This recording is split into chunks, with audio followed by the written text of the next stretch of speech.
So like, what's your approach to that when it comes to like copywriting, when it comes to like the way you organize like posts on social? Like, what's your mindset behind that? Yeah, I'm always a visually anal person. Like I'm always the person who's like, it has to be centered, it has to be this, that, and the third. So up until that point, I feel like I kind of like established an aesthetic, but more than an aesthetic, it was a personality. Like I always told like everyone that I'm like, yo, I want rec to sound like you're talking to the homie. I want rec to sound like you're talking to your friend, like just like the creative homie that just knows everything about film and music and DJing and art and stuff like that. So I wanted it to feel like that. And then also I had never been to rec at the time. They had just freshly gotten to what it is now on 9th and Market. I had never been. So when I first got there, I was observing the community and I was like, I don't know why I always thought like from the outside looking in, I'm like, oh, most of the people who come to rec are white.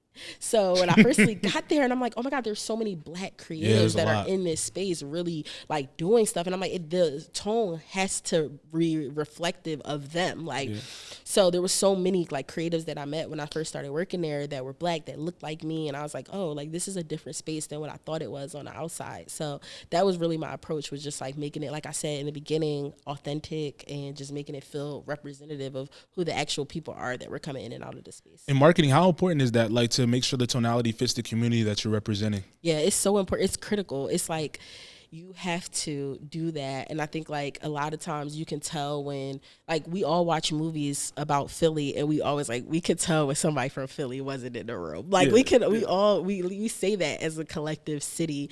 So I think when you make campaigns, whatever it is, if it's about black women, if it's about people in Philly, if it's about music, or somebody in the room has to be authentic to that thing. Because without that, you can't, and then those people have to speak up when stuff isn't authentic to the thing, right? So, and I think there's a lot of movies out here and shows out here that come out and like we always make fun of like how people say John or the use of the word John, and it's like it's because we could tell that these people are mimicking a thing.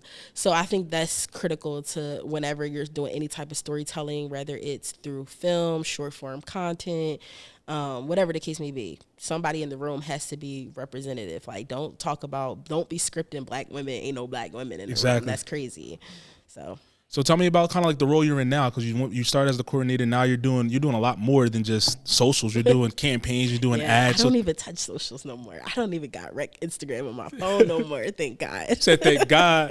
Thing was ringing off the hook, huh? It's going crazy. Yeah, but tell me a little bit about what you've been working on recently. Some of the stuff that you've been put out. I saw you did some stuff for like Joe Freshgoods. You've done a lot of different things. So tell me a little bit about the work you've been doing. Yeah. So I am now the agency manager at Rec Philly. So I really own all of like the creative strategy behind our campaigns and partnerships.